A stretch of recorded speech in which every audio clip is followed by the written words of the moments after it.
आज देश बड़े संकट में है। देश का 62 करोड़ किसान संकट में है। खेती और किसानी संकट में है।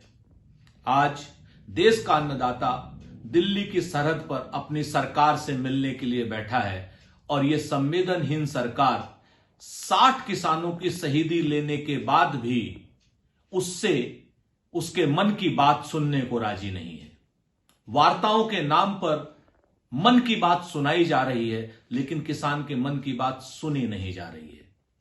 देश में कुछ व्यावसायिक घरानों को फायदा देने के लिए 3 किसानों के ऊपर काले कानून थोपे जा रहे हैं, लादे जा रहे हैं। किसान को चीनी के नाम पर मुट्ठी भर नमक उसके मुंह में घुसेड़ा जा रहा है। आज पूरे देश को किसान के साथ खड़े होने की आवश्यकता है। इन काले कानूनों को वापस करने के लिए किसान को, किसान आंदोलन को, करोड़ों किसानों को, आम जनता के समर्थन की आवश्यकता है। दोस्तों, इन सब का समर्थन कीजिए ताकि खेती बची रहे, किसानी बची रहे, हम और आप बचे रहें। मोदी सरकार का संवेदनहीन रवैया किसानों के प्रति अक्षम्य अपराध की तरीके से है। ये लोग पाप के भागी भी बनेंगे और श्राप के भागी भी बनेंगे। हमारी मांग है सरकार से कि जितनी जल्दी हो सके इन काले कानूनों को वापस लीजिए और किसानों को उनके घर, उनके खेत में भेजिए ताकि अगली फसल आ सके। दूसरी तरफ देशवासियों की आर्थिक रूप से कमर तोड़ने के लिए पेट्रोलियम पदार्थों में बेहताशा मूल्य वृद्धि की जा रही है। पूरी दुनिया में क्रूड ऑयल निम्नतम स्तर पर है और भारत में पेट्रोलियम पदार्थ, डीजल और पेट्रोल उच्चतम स्तर पर हैं। पूरी दुनिया में सबसे ज्यादा टैक्स पेट्रोलियम पदार्थों पर आज भारत में है, जिसकी वजह से सबसे ज्यादा दाम आज भारत में है। मोदी जी, हम आपके वित्तीय कुप्रबंधन का शिकार हम क्यों बने? आपकी गलतियों की सजा आम जनता को क्यों मिले? आप सरकार नहीं चला पा रहे हैं, आप वित्तीय कुप्रबंधन कर रहे हैं, उसकी सजा आम जनता को क्यों? पेट्रोलियम पदार्थों पर जो मूल्य वृद्धि है उसको तत्काल रूप से वापस लीजिए। यह हमारी मांग भी है और यह हमारी चेतावनी भी है।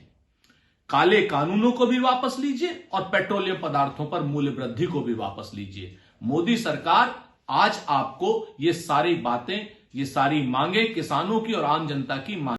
दोस्तों, आज देश बड़े संकट में है। देश का 62 करोड़ किसान संकट में है। खेती और किसानी संकट में है। आज देश का अन्नदाता दिल्ली की सरहद पर अपनी सरकार से मिलने के लिए बैठा है और यह संवेदनहीन सरकार 60 किसानों की शहीदी लेने के बाद भी उससे उसके मन की बात सुनने को राजी नहीं है। वार्ताओं के नाम पर मन की बात सुनाई जा रही है, लेकिन किसान के मन की बात सुनी नहीं जा रही है। देश में कुछ व्यावसायिक घरानों को फायदा देने के लिए 3 किसानों के ऊपर काले कानून थोपे जा रहे हैं, लादे जा रहे हैं। किसान को चीनी के नाम पर मुट्ठी भर नमक उसके मुंह में घुसेड़ा जा रहा है। आज पूरे देश को किसान के साथ खड़े होने की आवश्यकता है। इन काले कानूनों को वापस करने के लिए किसान को, किसान आंदोलन को, करोड़ों किसानों को, आम जनता के समर्थन की आवश्यकता है। दोस्तों, इन सब का समर्थन कीजिए ताकि खेती बची रहे, किसानी बची रहे, हम और आप बचे रहें। मोदी सरकार का संवेदनहीन रवैया किसानों के प्रति अक्षम्य अपराध की तरीके से है। ये लोग पाप के भागी भी बनेंगे और श्राप के भागी भी बनेंगे। हमारी मांग है सरकार से कि जितनी जल्दी हो सके इन काले कानूनों को वापस लीजिए और किसानों को उनके घर, उनके खेत में भेजिए ताकि अगली फसल आ सके। दूसरी तरफ देशवासियों की आर्थिक रूप से कमर तोड़ने के लिए पेट्रोलियम पदार्थों में बेहताशा मूल्य वृद्धि की जा रही है।